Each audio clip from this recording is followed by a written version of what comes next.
Hey guys, and today I wanted to talk about my experiences with a very specific drug called DMT, which is dimethyltryptamine. And I think many people may actually know of it already. Um,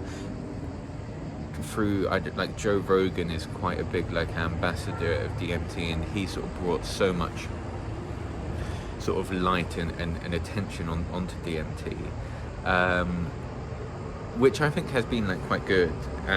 So DMT essentially it's a Class A drug. It's in the UK it's a Class A drug, so it's completely illegal to own and use. But the interesting thing about DMT is that it is actually a naturally occurring substance in almost all living organisms.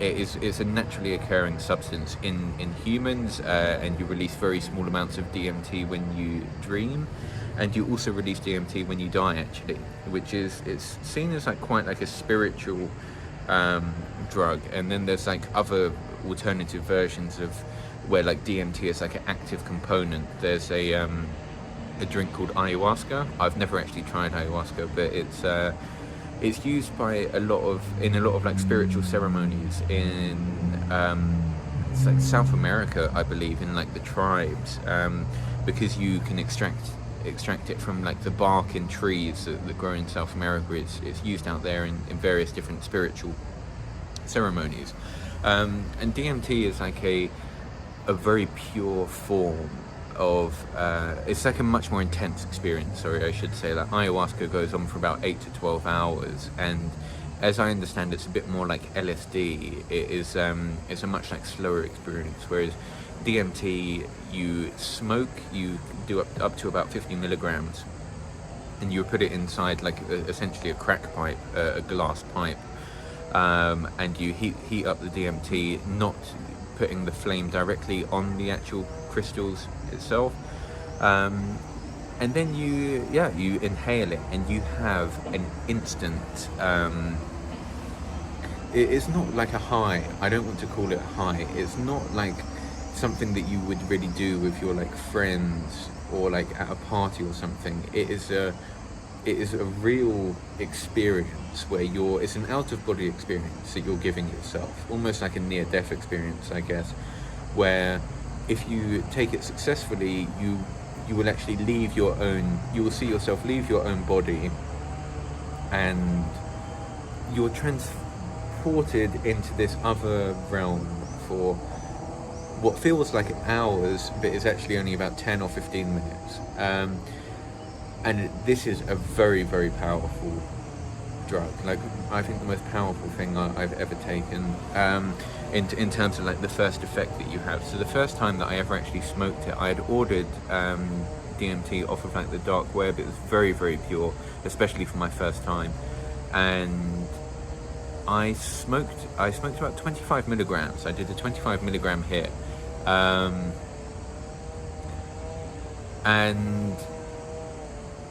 I did this in like my bedroom. I must have been I was about 17 or 16, and I did a 25 milligram hit, like around 25 milligrams, and I felt like I had been strapped onto the front of a rocket, and I was like taking off. I felt like I was just lying on my bed, but I felt like my head was going at 1,000 miles per hour. It's a very difficult like experience to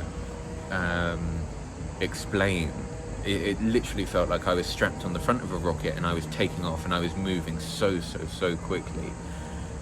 And I then like I started to panic actually, because I'd never done it. I thought I'd done like a lot of other drugs before, like ecstasy, like MDMA and like cocaine, and I smoked a lot of weed. I'd done speed and methamphetamine, but this was like just a completely different experience. It was so instant.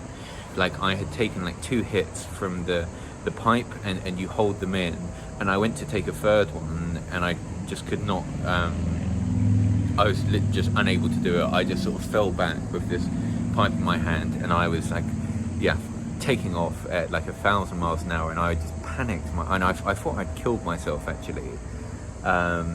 because it is just like a near-death experience, and I sort of panicked myself out of this, out of the experience. So I was like, essentially what they would call like breaking through. I was on my way to breaking through because I had never experienced anything like this. I don't know, like my mind just sort of wouldn't allow it to happen, and I lay there for about 10 or 15 minutes. Like I had my eyes closed, and you have like these beautiful, really like vivid like colors and shapes, just like very nice like hallucinations, and that is essentially what will happen if you don't break through. It's also a very like mellow experience. You feel like very relaxed. My heart was beating like very fast, and almost like I don't know, I was like lying on my bed and felt I was like sinking into my bed. So it was very pleasant, but that's not really like the experience that you want from it. So that was the first time I ever took it, where I scared myself out of ever doing out of the breakthrough. And then the next time I took it was like a few weeks later, and to have like a really good experience, like my best friend's father, who was quite into psychedelics, he told me like to really like detox my body, so don't put any other chemicals, any other like drugs, any alcohol, eat very clean. And so I did that for about 2 weeks, and then the next time I did it, I took a larger hit. Actually, I took about 40 milligrams, I think so. This was about 2 weeks after my first experience. I bought a gram of DMT, and I broke straight through into like this other like dimension, other world.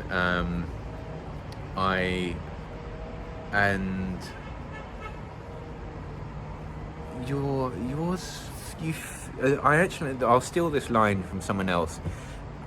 Someone told me that it was when I listened to a podcast, someone gave the description, it's like you're a 2 gigabyte memory stick, and you're plugged into like a supercomputer with all the answers to everything in life and so on, and you can only bring back 2 gigabytes of knowledge. And I thought that it's just quite an accurate description. Like when you're there, it's in like this other dimension, I really felt like you're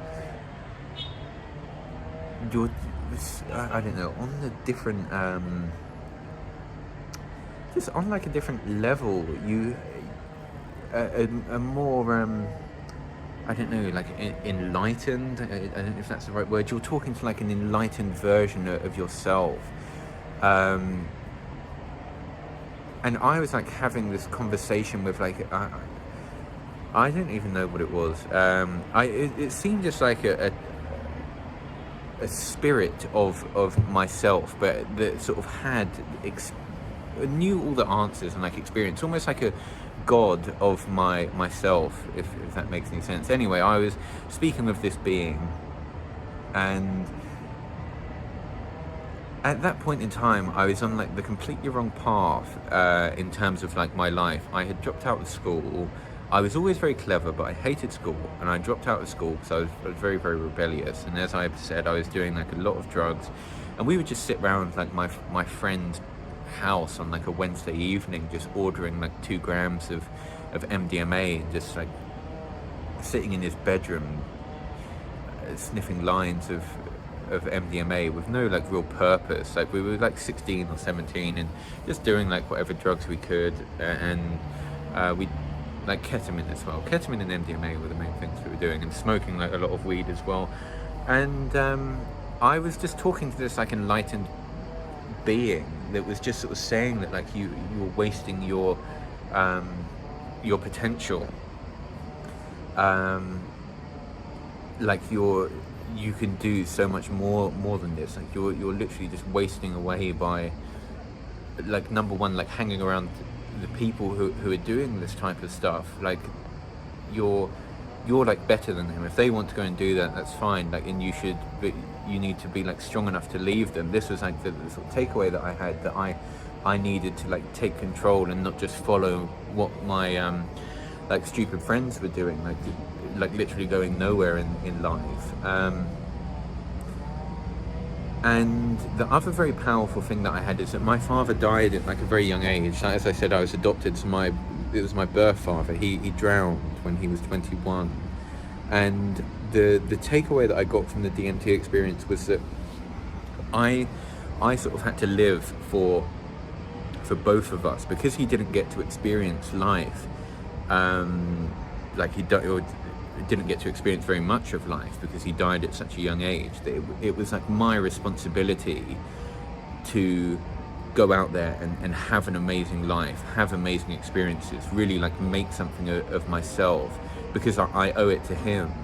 And also, like, if you sort of believe that someone essentially someone can live on through you, through their like DNA, right? He created me, so a part of him sort of lives on through me and through my experience, through my through what I'm made up of. I'm a direct descendant of him, so he would like live on through me, is essentially what I was told. And that I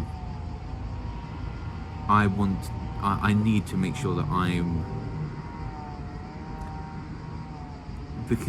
just because he died at such a young age, that I have to go out and really make something of myself. And that was like, I don't know, such a big like motivator for me. So it was actually after doing DMT, and also, sorry, there was a lot about being positive as well. I was really quite negative back in those days, very negative in fact. And like I don't necessarily like believe in like the law of attraction, that you can think things into existence. I think that it also comes a lot down to like hard work and strategy towards things. Like if I just sit in my room all day thinking about that I want a Ferrari, it's not going to happen. But I do believe in like having like a positive mindset makes it much easier to achieve those things, as long as you have like a strategy and hard work as well. So those three things sort of coming together, like mindset, strategy, and like hard work, that is what will bring you success. And so I immediately like changed my like negative mindset as well. Like this DMT experience really did like turn around my life. There was like a massive change in me. And I quit smoking the day after. I quit all drugs, and I went into like isolation, like self-isolation. Just I cut off all of my friends, and I didn't go outside for about 6 months, because I knew if I went outside, I have like quite an addictive personality, and I knew if I went outside I would like meet my friends and I would go and smoke, or just fall back down like that same rabbit hole. So I didn't go out anywhere for 6 months. I literally did not leave the house, and just to get myself like clean of drugs. And I had such like a horrible experience because of all like the toxins I put in my body. I had like a huge ulcer on my throat. I was suffering from like insomnia.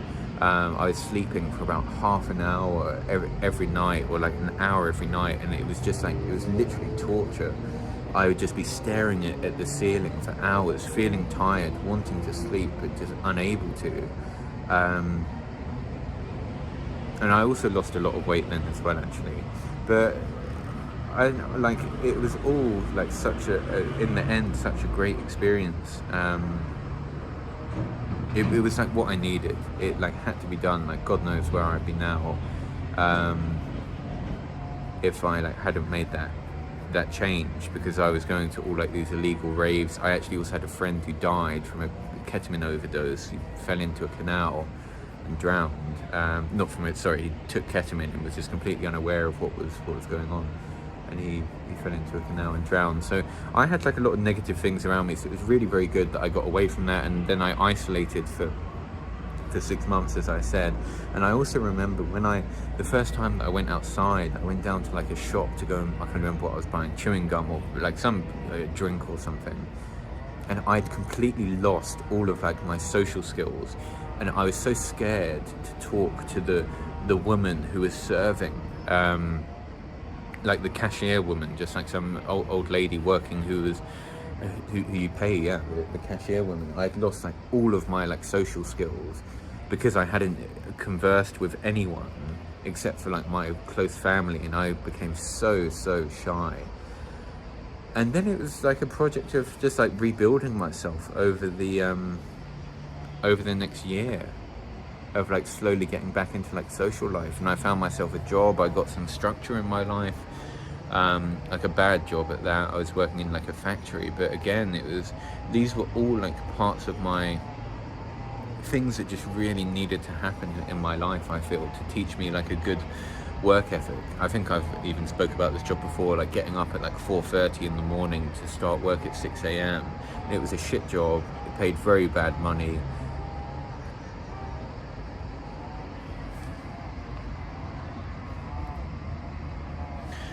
But it was just something that I needed, and it gave me structure in life that like I really did, like started from the bottom to go and then move up into like a better job, into an office job, and I taught myself marketing and so on.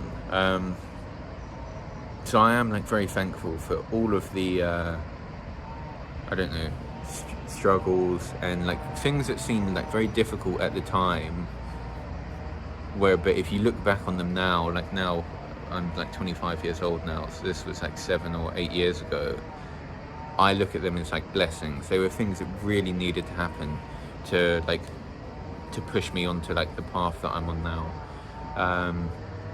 And now I really feel like I'm in the exact place that I needed to be. All of these things that seemed so strange and so bad at the time pushed me onto like the right direction.